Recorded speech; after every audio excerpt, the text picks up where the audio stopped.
Terima kasih Anda masih bersama kami. Bagi Anda yang baru saja bergabung, kami hadirkan kembali 3 berita utama hari ini.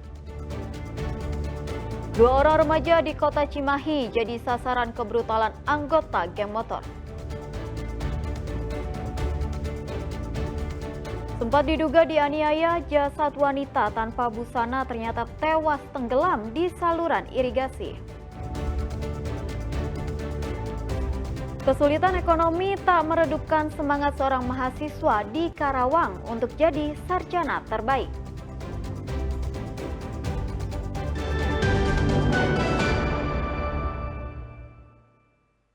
Atap dua ruangan kelas sekolah dasar di Pantura Subang ambruk akibat diterpa angin kencang pada Senin siang. Beruntung tidak ada korban jiwa dalam musibah ini karena aktivitas sekolah masih libur.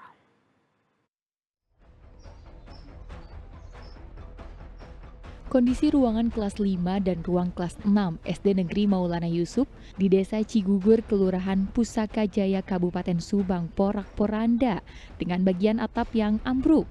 Sejumlah meja, kursi, dan alat tulis dalam kelas juga rusak akibat tertimpa reruntuhan bangunan. Ambruknya atap bangunan sekolah terjadi usai diterpa angin. Kondisi bangunan telah lapuk karena terakhir dilakukan perbaikan gedung pada tahun 2012 silam. Terus bunyi geleduk gitu, gentengnya jatuh. Terus pas keluar ini kotak bunyi, pas saya lihat langsung itu ambruk. Ambruknya dari sebelah situ dulu. Lalu? Terus ke sebelah sini ya langsung ambruk. Ibu waktu di mana waktu itu? Di dapur. Dapur. Sedang masak kan dekat dapurnya tuh. Ini tahun 2012 kemarin tuh direhab karena sudah terlalu lama dan bangunannya juga tidak total direhab semua. Jadi mungkin di atas sudah keropos. Jadi karena kena angin ya, ada banyak angin tadi pagi tuh sekitar jam 10.30 atau jam 11-an bangunan ini tidak kuat lagi mungkin, dan alhamdulillahnya anak-anak sudah libur, jadi tidak terkena anak-anak. Itu sudah aja sih. Beruntung ambruknya atap bangunan kelas tidak menelan korban jiwa, sebab saat ini tidak ada aktivitas belajar mengajar karena sedang libur tahun ajaran baru.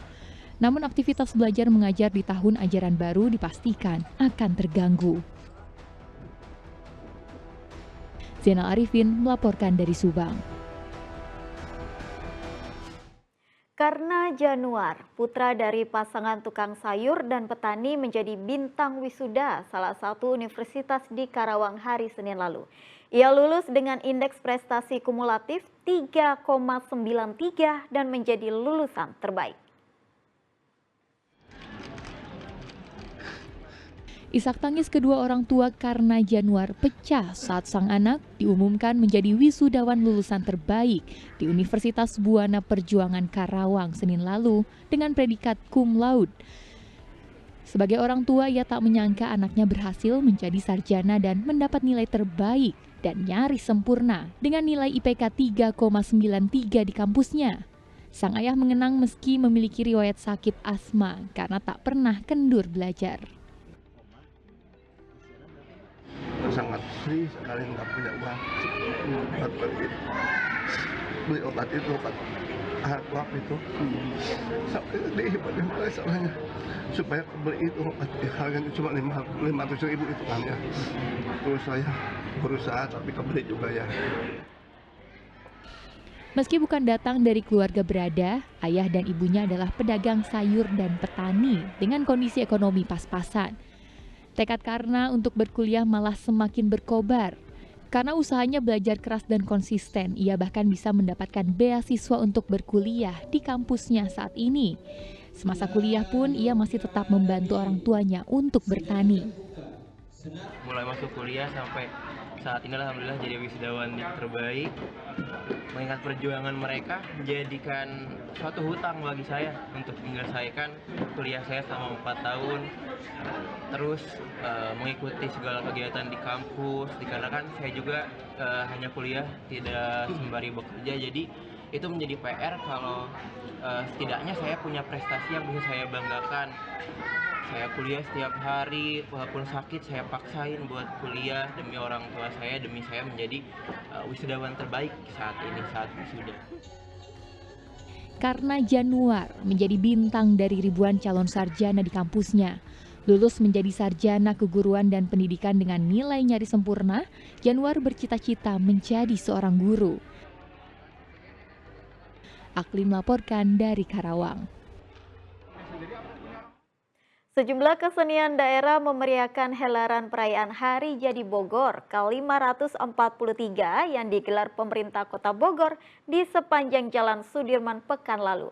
Acara ini pun menarik perhatian ribuan warga yang hadir. Iring-iringan berbagai kesenian daerah dari sejumlah wilayah turut memeriahkan gelaran perayaan Hari Jadi Bogor ke-543 yang digelar Pemkot Bogor Sabtu malam. Sebanyak 36 kelompok peserta menyuguhkan berbagai atraksi budaya, mulai dari suku Sunda, Minang, hingga Betawi, dan menarik perhatian ribuan warga yang memadati sepanjang Jalan Sudirman, Kota Bogor. Bagus, menarik untuk melestarikan budaya, terutama budaya Sunda ya, ke anak-anak gitu. Jadi mereka bisa lihat kesenian, kebudayaan Sunda terutama di Kota Bogor. Kalau untuk pawai Hari Jadi Kota Bogor sih pertama kali baru lihat. Iya. Berbeda dengan tahun-tahun sebelumnya, pemerintah Kota Bogor sengaja menggelar acara di malam hari agar bisa dinikmati oleh warga. Hanya keistimewaan di tahun ini, penyelenggaraannya dilaksanakan di malam hari. Seperti yang kita lihat malam hari ini, sama seperti kemarin, antusiasme masyarakat Kota Bogor mengikuti kegiatan pagelaran wayang golek luar biasa. Ribuan masyarakat tumplek ke alun-alun. Malam hari ini juga tentu kami mengharapkan masyarakat yang sebelumnya kalau penyelenggaraan kegiatan di siang hari terkendala oleh masih bekerja, masih beraktivitas. Insya Allah malam ini, malam minggu sebagai rangkaian penutup dari Hari Jadi Bogor, insya Allah masyarakat bisa ikut serta meramaikan, menikmati pagelaran atau parade budaya yang datang dari kurang lebih 36 peserta. Warga juga berharap Kota Bogor bisa terus berbenah di usianya yang semakin bertambah. Sejumlah permasalahan mulai dari penataan kota, pasar pedagang kaki lima hingga kemacetan diharapkan bisa ditangani dengan sungguh-sungguh. Iwan Kurniawan melaporkan dari Kota Bogor.